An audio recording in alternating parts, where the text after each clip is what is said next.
Welcome back still this morning on ITV. And this time around, we'll surely be looking at FZ decision on fuel price hike. Joining me are two economists, a political economist and also an economist. Via Skype, we have Wilson Ageba, who will be linking up with us via Skype. And also with me in the studio is Adefolarin OLAMILEKAN. A wonderful morning to you. Very good morning to you and to all our viewers. Okay, so much really happening there. Wilson, are you also with us right there? Okay, what? Okay, wonderful morning to you, Wilson. Let's hit the ground running right there. I'm starting with Folarin right here in the studio right here. The FD has taken a decision in the light of recent forces of demand and supply in the forex market, where we're saying value of Naira depreciated. Though as at this morning, they said it has appreciated a little bit. But things has also led to the speculation there is going to be an increase in the price of crude oil, and there's going to be an increase in the price of petrol. Now the federal government has come out to say there won't be an increase. Definitely.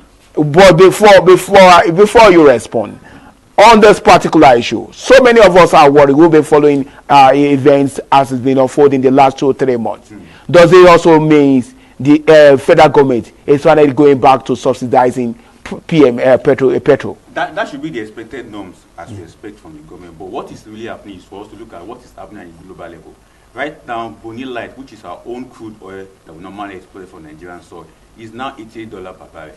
And OPEC is targeting $100 per barrel before the end of the year. So what it means is that the translation of the price at international level is what is those marketers down here are looking onto, being that by the time they go out there to go and import PMS, definitely the price of PMS will rise as a result of what? The $88 that a barrel of crude oil is going. If you remember that before they increased it to 615 naira, 620 naira, it was 75. It was even $69 per barrel. They now took it up to that 659. So they are now looking at the projection increase at the crude oil, and that's why they're thinking that by the time they go out to go and bring PMS, the price will change. But government now responding that will not necessarily happen, because government know why most of these prices are coming in. Number one is because of the taxes or the fees that these importers pay at the port of entry when they bring the ship of those particular products into the country. And that's why they are calculating that. And on the government side, maybe the government will be looking at, okay, if it's as a result of the fees that you guys are paying on each liters of oil that you are bringing in at the port of entry, we may look at that and review those taxes and reduce it so that you will not go back and tell us that because of forex, that's why we are jacking up the price. But we know all factors all play to this price issue that we are discussing at this point in time. Interesting right there. I don't know whether we have Wilson on the line right now with us. Okay. Looking at recent decision taken by federal government in the light of what is really happening right there, what do you make of all this?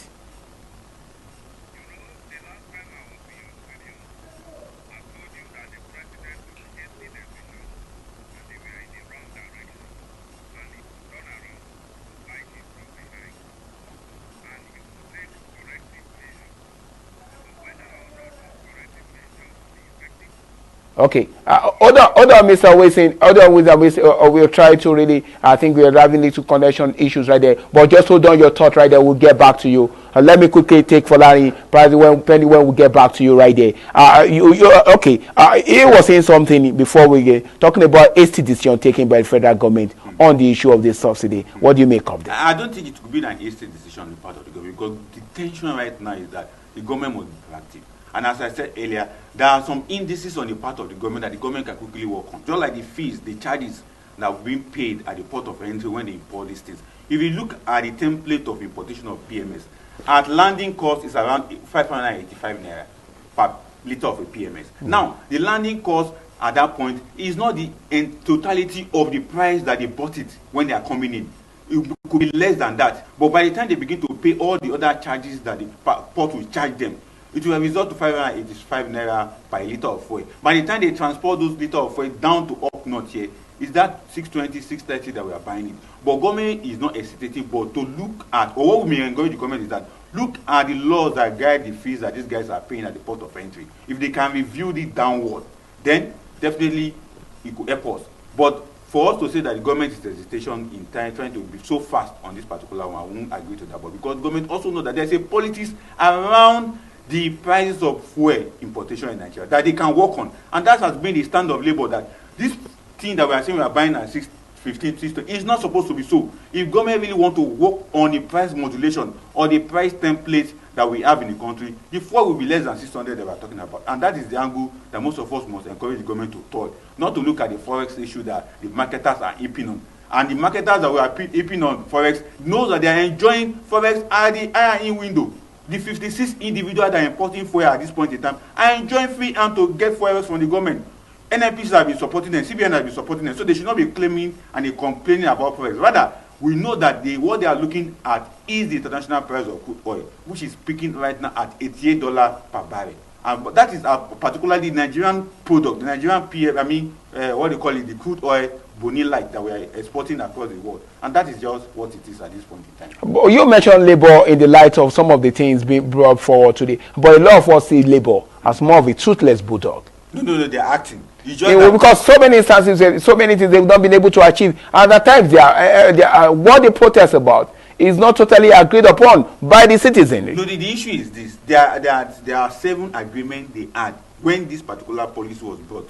And the government said we are going to form a committee to speak on that 7 agreement. One of them that the refineries must work. None of them they must work, talk about minimum wage. One of them that government must bring out palliative to help the people. But they have not finished looking at the 7-point agenda they are going to look at. The government came on the other way and started talking something else. And that's what angered Labour to now say, okay, we agreed on this. We have not even sit on this committee to look at what we are talking about. We are talking about something else. And that's why Labour got angry and said, we are going on protest. But right now, I think there is some organization about what they are going to do. Even though they have drawn up a vote of no confidence on Gbajabiamila, who is going to head the committee, which we hope that the government, the president, will be placing with someone the Labour can have confidence in it. But at this point in time, as I'm speaking, Labour is just out there to protect the interests of every Nigerian. But we know they have their own shortcomings, especially with the refineries that are not working. There are Pengelson workers and open workers who are collecting salaries for the past how many years. And you put all these workers together, have more than 2,000 workers. The Kaduna refinery, the 2 refineries in Port Harcourt, and the one in Warri.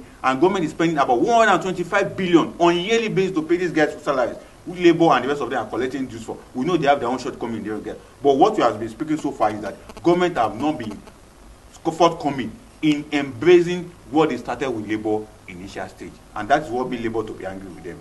So if the government decided to remove some of these things you mentioned, because we've listened to Ajudin Glali talking all over the place, and he said, even if the refinery is back to work, if we are refining crude oil right here in Nigeria, the price will still not change. Definitely the price will not change, but the price can be removed in a way that it will reflect the local interest. Because so why are we praying for the refinery to work then? The thing is this: refinery will work, it will have much supply in circulation. And how do we, when economists are telling you about supply and demand, what they are trying to do, if we flood the market with so much supply, everybody will bring down their price. As I'm speaking right now, there is a filling station that is selling at 615 in Maraba area. There are one that's selling at 612, 613. Everybody is bringing their price down according to what they have in stock. That is what they are saying, that, okay, by the time we flood the market, the price will go up. But we also know that there are sabotage in the system who will always hold on to this product and will not allow it to flow into the system. And that is why they call artificial scarcity the economy normally bank on. So that when it is scarce, we can jack up the price. And you should also know that the policies that OPEC is playing is also the policy of creating scarcity in international world. What they are doing is that they call down the production of crude oil exploration across the world. Now, all members of OPEC will not produce close to $2.5 million crude oil barrel per day. That's what they are saying. So why are they doing that? So that the price can go up. Yeah. By the time they get the $100 per barrel crude oil before the end of this year, many members of OPEC will make money, like Nigeria now. We are making money. Even though NNPC went out yesterday to go and borrow 3.3 billion from Afri-Exim Bank, but they know why they went there, because they know money is coming in. But we should not encourage borrowing at this stage, because we know that money is coming in. Because Nigeria is making money. Even though we are not making up to our 2.6 million barrel that OPEC gave us, it's between 1.2 to 1.3 and 100,000 barrels we are producing. But we are making money. That is sure. And Nigerians must know Nigeria is making money from crude oil. But the problem is that the price that is being transmitted is what is making these marketers to think, let us jack our price up so that they can make more profit. But government can work on it. The template, the framework of prices that we have in Nigeria, as I said earlier, is 585 naira to load a PMS tanker arrive from Lagos. But by the time they transport it, they don't look at the differentiation price or transportation of diesel that tanker use. And that's why you see that Labour is campaigning for CNG, compressed natural gas, for lorries and for trailers.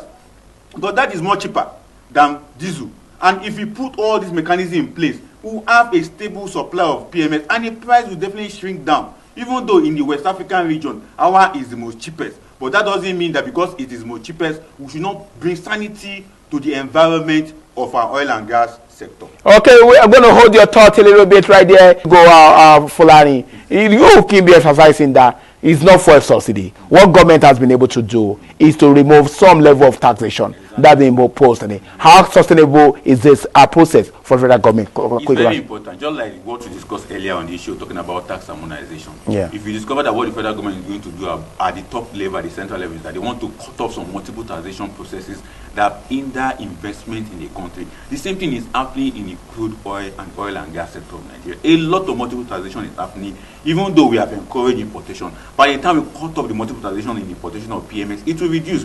You can also align to what Wilson is talking about, that if we ensure that we empower this local production and we supply them in naira form, we supply crude oil to them in naira and they pay in naira, all the international factors that were put in place will not be there. And again, we must also stress this out. If you look at what is happening in the energy, Nigerian natural gas company that we're exporting gas, we're only giving 30% of our gas production to Nigerians to consume, whenever we export 70%. As a result, we want to make more money. Can't the government think more of the citizen, whereby let us think more of the citizens and ensure that we supply this to them in the local currency that they can have it? And all the modular refineries, 8 of them built right now, but they don't have crude oil to crack or to produce into PMS. But we encourage them by supplying them with naira form. Definitely will produce for us and we have enough PMS to go around. Thank you so much, Adefolarin Olamilekan, a social political analyst, for joining us this morning.